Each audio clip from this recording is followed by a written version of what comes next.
नमस्कार प्यारे दोस्तों। जैसा कि हमने आपको पहले भी कई वीडियो RSCIT असाइनमेंट के ऊपर आपको बना के दे दी थी और हमने आपको हर वीडियो में यही बोला है कि हर RSCIT के पेपर के अंदर असाइनमेंट के अंदर से लगभग 80% नंबर और प्रश्न उसके अंदर से आते हैं। तो आप बच्चों अपने RSCIT के असाइनमेंट के प्रश्न और उत्तरों को जरूर याद करके चलें, तो आपको पास होने से कोई नहीं रोक सकता है। तो इसी के सिद्धांत पे आपको जल्द से जल्द याद कराने के लिए और करवाने के लिए हमने ये वीडियो बनाई है। तो आप इस पूरी वीडियो को ध्यान से देखेंगे और सुनेंगे तो आप जल्द ही असाइनमेंट को याद कर लेंगे। तो मैं आपसे बस एक ही रिक्वेस्ट करना चाहूँगा कि आप इन वीडियोस को पूरा देखें और अपने RSCIT कोर्स को पास करने के लिए पूरा प्रयास करें।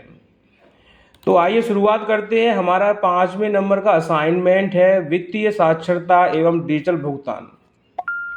इसमें पहला सवाल है कि कौन सा प्लेटफॉर्म अब खरीदे बाद में भुगतान करें अवधारणा से जुड़ा हुआ है। तो बच्चों इसका सही जवाब है आफ्टर पे। आफ्टर पे इसका सही जवाब है, ध्यान रखेंगे आफ्टर पे।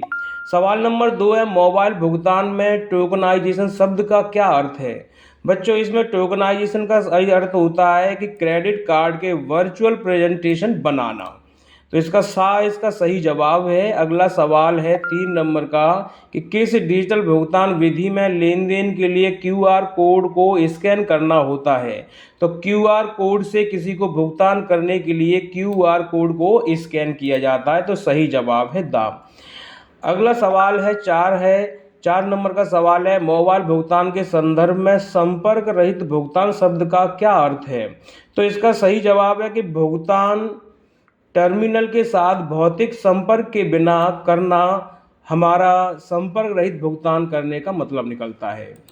एंड अगला सवाल है निम्न में से कौन ऑनलाइन बैंकिंग से जुड़ा संभावित जोखिम है। तो इसका सही जवाब है फिशिंग अटैक। सवाल है RTGS में धन का संप्रेषण कब होता है। तो इसका सही जवाब है तुरंत रूप से हो जाता है। ध्यान रखना बच्चों, RTGS बैंक से पैसा ट्रांसफ़र करने की विधि होती है। तो RTGS अगर करते हैं तो तुरंत आपका पैसा ट्रांसफ़र होता है। अगला सवाल है भारत में नकदी रहित लेन देन को बढ़ावा देने के लिए कौन सा डिजिटल भुगतान शुरू किया गया है। तो उसका नाम है UPI, यूनिफाइड पेमेंट इंटरफेस। तो बच्चों ये आजकल सभी लोग UPI का यूज़ करते हैं। तो इसका सही जवाब है सा। एंड अगला सवाल है 8 नंबर मोबाइल भुगतान में मोबाइल PIS अर्थात पॉइंट ऑफ सेल की क्या भूमिका होती है। तो बच्चों इसका सही जवाब है भौतिक दुकानों पर भुगतान करने के लिए इसका यूज़ किया जाता है। तो 9वें नंबर का सवाल है हमारा निम्न में से कौन सा एक P2P डिजिटल भुगतान प्लेटफॉर्म का उदाहरण है। तो बच्चों इसमें P2P का सबसे अच्छा एग्जाम्पल जो है वो है वेनमो। याद रखें इसका सही जवाब है वेनमो। किस प्रकार की ऑनलाइन बैंकिंग सेवा यूजर्स को उनके मोबाइल डिवाइस के साथ चित्र खींचकर चेक जमा करने की अनुमति देता है। तो वो है मोबाइल बैंकिंग। इसका सही जवाब है। एंड अगला सवाल है इंटरनेट बैंकिंग सुविधा को कहा जाता है। बच्चों इंटरनेट बैंकिंग को हम लोग नेट बैंकिंग के नाम से जानते हैं। तो इसका जवाब बा सही है। एंड अगला सवाल है ऑनलाइन बैंकिंग में वर्चुअल कार्ड का उद्देश्य क्या है। तो यहाँ पर इसका सही जवाब है कि पारंपरिक बैंक कार्ड का डिजिटल रिप्रेजेंट करना बैंकिंग वर्चुअल कार्ड का मुख्य उद्देश्य है। तो हमारा अगला सवाल है 13 नंबर का सवाल कि RTGS मुख्यतः निम्नलिखित रेंज में से राशि हस्तांतरण के लिए उपयोगी है। तो बच्चों RTGS भी एक बैंक से पैसा ट्रांसफ़र करने की सुविधा है जो कि 2 लाख रुपए से ऊपर के बड़े लेन देन को करने के लिए यूज़ की जाती है। तो इसका सही जवाब है सा। एंड अगला सवाल है कि ऑनलाइन बैंकिंग के संदर्भ में फिशिंग अटैक का मुख्य उद्देश्य क्या है। ऑनलाइन बैंकिंग के संदर्भ में फिशिंग अटैक का क्या उद्देश्य है। तो इसका सही जवाब है यूजर्स के खातों की जानकारी को अनाधिकृत रूप से करवाना। एंड अगला सवाल है NEFT लेन देन के बारे में निम्न में से क्या सही है। बच्चों NEFT जैसे अपन लोग आम भाषा में नेफ्ट भी बोलते हैं, यह भी एक बैंक से पैसा ट्रांसफ़र करने की सुविधा होती है। तो इसका सही जवाब है कि इसमें दिन भर सेटलमेंट का टाइम होता है। इसे दिन भर पूरा दिन लग जाता है इसके सेटलमेंट के, इससे पैसा जो ट्रांसफ़र करते हैं उसके सेटलमेंट में लगभग 24 घंटे का टाइम लगता है। एंड अगला सवाल है डिजिटल भुगतान के संदर्भ में एनएफसी का क्या मतलब है। तो इसमें एनएफसी का मतलब होता है बच्चों नियर फील्ड कम्युनिकेशन, ध्यान रखेंगे एनएफसी का मतलब नियर फील्ड कम्युनिकेशन। अगला सवाल है कोर बैंकिंग के अंतर्गत सीडीसी का अर्थ क्या है। कोर बैंकिंग के अंतर्गत सीडीसी का अर्थ है बच्चों सेंट्रल डाटा सेंटर, याद रखेंगे सेंट्रल डाटा सेंटर। एंड अगला सवाल है ऑनलाइन लेन देन में एक पेमेंट गेटवे का प्रमुख उद्देश्य क्या है। तो इसका सही जवाब है कि बैंकों के बीच संवाद को सुविधाजनक बनाना, इसका सही जवाब है। अगला सवाल है कौन सी डिजिटल भुगतान विधि अंतर्राष्ट्रीय मनी ट्रांसफर के लिए डिजाइन की गई है और इसके क्रिप्टो करेंसी विशेषता के लिए माना जाता है। तो वो है बिटकॉइन, इसका सही जवाब है बिटकॉइन करेंसी है। एंड अगला है ऑनलाइन भुगतान में डिजिटल वॉलेट का प्रमुख उद्देश्य क्या है। तो ऑनलाइन भुगतान में डिजिटल भुगतान जानकारी को संग्रहित और प्रबंधन करना इसका सही उद्देश्य है। तो इसका सही जवाब है सा। एंड अगला सवाल है ऑनलाइन बैंकिंग में ट्रांजैक्शन पासवर्ड क्या है। तो बच्चों विशिष्ट लेन देन की पुष्टि करना ऑनलाइन बैंकिंग में ट्रांजैक्शन पासवर्ड का मतलब होता है। अगला सवाल है ऑनलाइन बैंकिंग में टू फैक्टर ऑथराइजेशन का प्राथमिक लाभ क्या है। तो बच्चों ये एक प्रकार का पासवर्ड होता है। तो इसका सही जवाब है कि अनेक सत्यापन विधियों के द्वारा उपयोग करके सुरक्षा को बढ़ाना है। तो इसका सही जवाब है सा। इलेक्ट्रॉनिक फंड ट्रांसफर के संदर्भ में एनईएफटी का क्या मतलब होता है। तो इसका सही जवाब है नेशनल इलेक्ट्रॉनिक फंड्स ट्रांसफर, इसका सही जवाब है बा। अगला सवाल है ऑनलाइन क्रेडिट कार्ड लेन देन में सीवीवी कार्ड सत्यापन मूल्य का उद्देश्य क्या है। तो इसका भी सही जवाब है प्रमाणीकरण के लिए सुरक्षा कोड को प्रदान करना, इसका सही जवाब है। एंड अगला सवाल है डिजिटल भुगतान के संदर्भ में कौन ब्लॉकचेन तकनीक की एक विशेषता है। तो इसमें विकेंद्रीकृत और सुरक्षित लेन देन ब्लॉकचेन तकनीक की विशेषता होती है। अगला सवाल है आईएमपीएस को इसके का मतलब होता है तत्काल धन ट्रांसफर के लिए जाना जाता है। अगर बच्चों आपको किसी खाते में तुरंत पैसा ट्रांसफर करना हो तो आप आईएमपीएस सुविधा का यूज़ करेंगे। अगला सवाल है एप्पल पे और गूगल पे जैसी मोबाइल भुगतान प्रणालियों के पीछे मुख्य तकनीक क्या है। तो इसका सही जवाब है near field communication, near field communication. तो इसके बाद अगला सवाल है निम्न में से कौन B2C कॉमर्स का उदाहरण नहीं है। तो इसका सही जवाब है ebay.com B2C कॉमर्स का उदाहरण नहीं है। एंड अगला सवाल है मोबाइल भुगतान में यूजर्स के प्रमाणीकरण के लिए सामान्य कौन सा सिक्योरिटी फीचर उपयोग होता है। तो OTP, बायोमेट्रिक्स, पिन, उपरोक्त सभी। तो इसमें बच्चों याद रखना कि मोबाइल भुगतान में यूजर्स के प्रमाणीकरण के लिए इसमें OTP का यूज़ किया जाता है, वन टाइम पासवर्ड का, याद रखें वन टाइम पासवर्ड। एंड अगला सवाल है निम्न में से कौन एक सामान्य सुरक्षा है जो ऑनलाइन बैंकिंग में यूजर्स की पहचान की पुष्टि के लिए किया जाता है। तो वो होता है कैप्चा, ध्यान रखना यूजर्स की पहचान के लिए कैप्चा लगाया जाता है।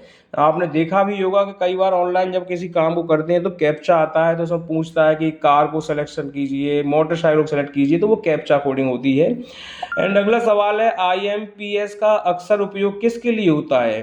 तो तत्काल तथा एक बार लेन देन के लिए आईएमपीएस का यूज़ किया जाता है, याद रखेंगे तत्काल और एक ही बार में लेन देन के लिए।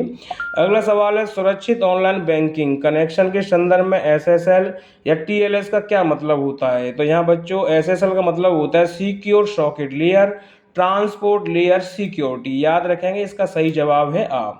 एंड अगला सवाल है यूपीआई किसके द्वारा लॉन्च किया गया था। तो याद रखेंगे रघुराम राजन के द्वारा यूपीआई को लॉन्च किया गया था। तो बच्चों यहाँ हमारा 5 नंबर के असाइनमेंट फ्री होते हैं। अब स्टार्ट करते हैं इसी वीडियो में असाइनमेंट 6 जो इंटरनेट उपयोग के ऊपर आधारित है।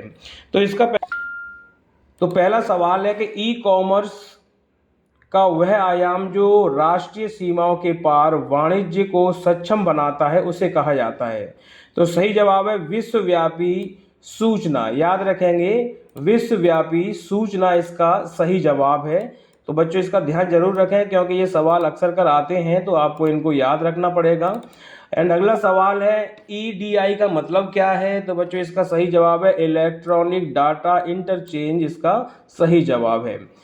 अगला 3rd नंबर का सवाल है ई कॉमर्स के प्रारंभिक वर्षों के दौरान वित्त पोषण का प्राथमिक स्रोत क्या था? तो उद्यम पूंजी निधि इसका सही जवाब है। अगला सवाल है सोशल नेटवर्किंग साइट की प्राथमिक विशेषता क्या है जो यूजर्स को इमेज और शॉर्ट वीडियो साझा करने की अनुमति देता है? तो वह है स्टोरीज। आपने अक्सर कर सोशल मीडिया पे यूज़ किया होगा स्टोरीज का। एंड अगला आता है ई कॉमर्स का प्राथमिक रूप है, ई कॉमर्स का प्राथमिक रूप है EDI। एंड अगला सवाल है ऑनलाइन शॉपिंग में आमतौर पर कौन सी भुगतान विधि COD के रूप में जुड़ी होती है? तो वह है कैश ऑन डिलीवरी, याद रखेंगे कैश ऑन डिलीवरी। एंड अगला सवाल है कौन सा G2C यानी गवर्नमेंट टू सिटीजन सर्विस का उदाहरण नहीं है? तो इसमें सही जवाब है eWay.com, जो गवर्नमेंट टू सिटीजन सर्विस का उदाहरण नहीं है। एंड अगला है eBay किस सेगमेंट का उदाहरण है? eBay किस सेगमेंट का उदाहरण है? तो B2B, C2B या B2C। तो उपरोक्त में से कोई भी नहीं, तो यहाँ उपरोक्त में से कोई भी नहीं है क्योंकि eBay C2C का सेगमेंट का एग्जाम्पल है। अगला सवाल है किस प्रकार का ई कॉमर्स एक दूसरे के साथ व्यवहार करने वालों पर केंद्रित है? तो सही जवाब है C2C। एंड अगला है डिजिटल भुगतान मैसेज के लिए प्रदान नहीं करता है? तो सही जवाब है कॉन्फिडेंटली प्रदान नहीं करता है। एंड अगला सवाल है निम्न में से कौन ई कॉमर्स के प्रमुख प्रकारों में से एक है?